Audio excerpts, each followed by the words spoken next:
Long term investment के तरीके तो आप सभी जानते होंगे, लेकिन क्या आपको पता है कि आप किस तरह से इन्वेस्ट करके शॉर्ट टर्म में एक अच्छा रिटर्न अर्न कर सकते हो? शॉर्ट टर्म इन्वेस्टमेंट कहाँ और कैसे कर सकते हैं जानेंगे इस वीडियो में। Hello friends, welcome you all to let's start financing. Investment करने के 3 मेजर मोड्स होते हैं। First, investment for emergency fund, second, long term investment and third, short term investment. Emergency fund होता है मुश्किल समय में आपकी जरूरतों को फुलफिल करने के लिए, जैसे आपका रेंट, आपके बिल्स, फूड एक्सेट्रा। आपकी 6 to 12 मंथ्स की सैलरी को आप इमरजेंसी फंड के लिए इन्वेस्ट कर सकते हैं। ये इन्वेस्टमेंट आप एफडी की फॉर्म में कर सकते हैं, जिससे थोड़ा थोड़ा इंटरेस्ट भी मिलता जाएगा और जरूरत के समय में आप इसे इजीली यूज भी कर पाओगे। फिर आता है लॉन्ग टर्म इन्वेस्टमेंट, जो लाइफ के बिग एक्सपेंसेस के लिए की जाती है। So as we all know, long term के लिए म्यूचुअल फंड्स बेस्ट ऑप्शन है, जिसमें रिस्क भी कम होता है और रिटर्न्स भी अच्छे होते हैं। अब तीसरा मोड इन्वेस्टमेंट का जो आता है वो है शॉर्ट टर्म इन्वेस्टमेंट, या बोले तो मीडियम टर्म इन्वेस्टमेंट, जो सबकी जरूरत है और जिसके बारे में ज्यादा कोई बात ही नहीं करता है। लाइफ के कुछ एक्सपेंसेस ऐसे होते हैं जो थोड़े बड़े होते हैं और जिनके लिए आपके पास ज्यादा टाइम भी नहीं होता, जैसे कि शादी का एक्सपेंस या फिर कार खरीदने का एक्सपेंस एक्सेट्रा। तो इस केस में आप म्यूचुअल फंड इन्वेस्टमेंट नहीं कर सकते, क्योंकि आपके पास इतना टाइम ही नहीं है। इसके अलावा दूसरा ऑप्शन रहता है स्टॉक मार्केट इन्वेस्टमेंट का, तो उसमें रिस्क बहुत है। अगर आप एफडी में इन्वेस्ट करते हो तो वो इन्फ्लेशन को बीट नहीं कर पाती है। तो ऐसे में सवाल आता है कि शॉर्ट टर्म में पैसा बचाने के लिए करें क्या। शॉर्ट टर्म इन्वेस्टमेंट करने के लिए चाहिए हमें कोई ऐसा सॉल्यूशन जो हमें 3 चीजें प्रोवाइड करे, that are good and predictable returns, inflation beat and lesser risk. तो यहाँ पर पिक्चर में आता है एक और asset called corporate bonds. Corporate bonds एक ऐसा सॉल्यूशन है इन्वेस्टमेंट का जिसमें आप 1 से 4 साल तक के लिए इन्वेस्ट कर सकते हो और ये आपको good and predictable returns, inflation beat and lesser risk, ये तीनों चीजें दे सकता है। तो सबसे पहले जानते हैं कि कॉर्पोरेट बॉन्ड्स होते क्या हैं। कॉर्पोरेट बॉन्ड्स गवर्नमेंट बॉन्ड्स की तरह ही होते हैं।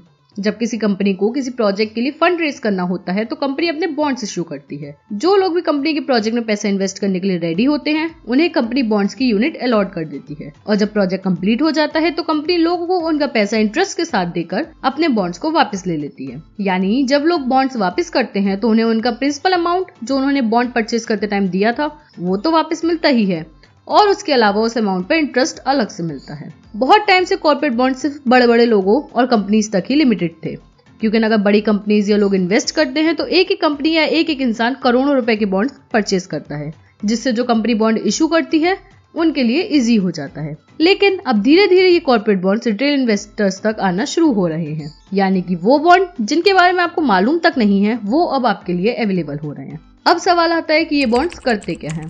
ये बॉन्ड्स फिक्स डिपॉजिट की तरह ही काम करते हैं, but with a higher interest rate of 9 to 11%। Corporate bonds अगर आप 1 से 4 साल के लिए एक फिक्स डिपॉजिट पर परचेज करते हो तो इस पे आपको 9 से 11% का रिटर्न मिलता है, जबकि नॉर्मल एफडी में केवल 5 to 6% का रिटर्न मिलता है। लेकिन ये रिस्क फ्री भी नहीं है। कॉर्पोरेट बॉन्ड्स में रिटर्न तो अच्छा मिलता है, बट इसमें कुछ रिस्क भी है। सबसे पहला रिस्क है क्रेडिट रिस्क, यानी कंपनी ने जिस प्रोजेक्ट के लिए 1000 करोड़ रुपए रेज करे हैं वो प्रोजेक्ट ही बर्बाद हो गया और कंपनी डूब गई, तो इस केस में आपको कोई अमाउंट वापस मिलेगा ही नहीं। Second risk is lack of liquidity, यानी एक बार आपने बॉन्ड्स में पैसा इन्वेस्ट कर दिया तो जब तक इन्वेस्टमेंट ड्यूरेशन कंप्लीट नहीं हो जाती तब तक आप पैसा नहीं निकाल सकते। जैसे आपने 4 साल के लिए इन्वेस्ट किया है और किसी रीजन से 2 साल बाद ही आपको पैसों की जरूरत पड़ गई तो आप पैसे निकाल नहीं सकते। विद और विदाउट इंटरेस्ट आप नहीं निकाल सकते। 4 साल के लिए इन्वेस्ट करा है तो आपको 4 साल बाद ही पैसा मिलेगा।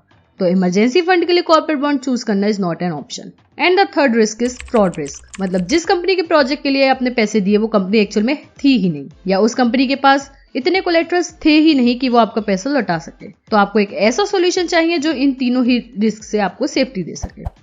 इन्फॉर्मेशन अच्छी लग रही है तो वीडियो को लाइक करें और चैनल को सब्सक्राइब करके हमें ग्रो करने में सपोर्ट जरूर करें। अब जानते हैं कि आप ये कॉर्पोरेट बॉन्ड्स खरीद कहां से सकते हो। So according to my research you can use the Wint platform for this. Wint एक ऐसा प्लेटफॉर्म है जो पहली बार इंडिया में रिटेल इन्वेस्टर्स के लिए कॉर्पोरेट बॉन्ड लाया है। एक चीज मैं आपको बता दूं कि हम किसी प्लेटफॉर्म का एडवर्टाइजमेंट नहीं कर रहे हैं, बस आपको नॉलेज दे रहे हैं कि ऐसा भी कुछ अवेलेबल है मार्केट में जिसे आप यूज कर सकते हो। विंट के थ्रू कॉर्पोरेट बॉन्ड्स में इन्वेस्ट करने से आपके credit risk, liquidity issue and fraud risk ये तीनों ही काफी कम हो जाते हैं। आइए जानते हैं कैसे। सबसे पहले क्रेडिट रिस्क को देखते हैं।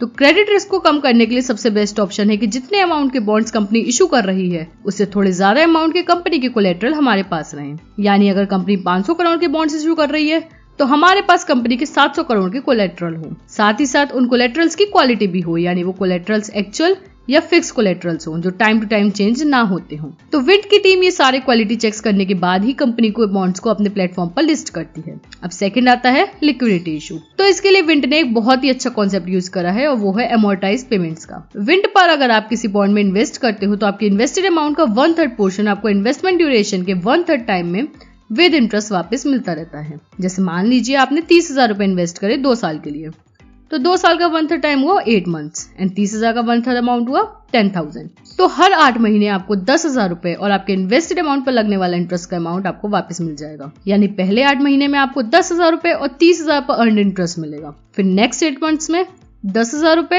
और रिमेनिंग 20,000 पर लगने वाला इंटरेस्ट मिलेगा। एंड नेक्स्ट 8 मंथ्स में यानी एंड ऑफ 2 इयर्स में आपको रिमेनिंग 10,000 रुपए और उस पर लगने वाला इंटरेस्ट अमाउंट मिल जाएगा। इससे आपको थोड़े थोड़े टाइम में थोड़ा थोड़ा अमाउंट मिलता जाता है, जिससे लिक्विडिटी बनी रहती है और साथ ही साथ आपका इन्वेस्टेड अमाउंट भी कम होता जाता है। तो भले ही उससे इंटरेस्ट अमाउंट कम हो रहा है बट उससे आपका क्रेडिट रिस्क भी कम हो रहा है। इन केस 20 महीने बाद अगर कंपनी डूब भी जाती है तो आपके सिर्फ 10,000 का लॉस होगा, पूरे 30,000 का नहीं। थर्ड है फ्रॉड रिस्क। तो विंट की टीम किसी भी कंपनी को लिस्ट करने से पहले उसका पूरा बैकग्राउंड चेक और क्वालिटी चेक करती है, प्लस कंपनी के कोलेटरल्स भी होल्ड करती है, तो फ्रॉड के चांसेस मिनिमाइज हो जाते हैं। तो 9 से 11% के रिटर्न्स पर 1 से 4 साल के लिए अपने पैसे को कॉर्पोरेट बॉन्ड्स में इन्वेस्ट करना एक बहुत ही अच्छा सॉल्यूशन है शॉर्ट टर्म एक्सपेंसेस को हैंडल करने के लिए। एक छोटी सी एडवाइस ये है कि अगर आपके पास 50,000 या उससे ऊपर का अमाउंट है इन्वेस्ट करने के लिए, तब ही आप कॉर्पोरेट बॉन्ड्स में इन्वेस्ट करें, क्योंकि 10 से 20,000 के अमाउंट पर 9 से 11% इंटरेस्ट मिलने पर भी कुछ खास फर्क नहीं पड़ता है। तो कम से कम 50,000 का इन्वेस्टमेंट करिएगा and you will see a huge increment in your returning amount. I hope this was useful. अगर कोई सजेशन या अप्रिसिएशन हो तो कमेंट करके जरूर बताएं और वीडियो को लाइक करके ज्यादा से ज्यादा लोगों को शेयर करें। मिलते हैं अगली वीडियो में, तब तक keep learning keep earning. Thank you.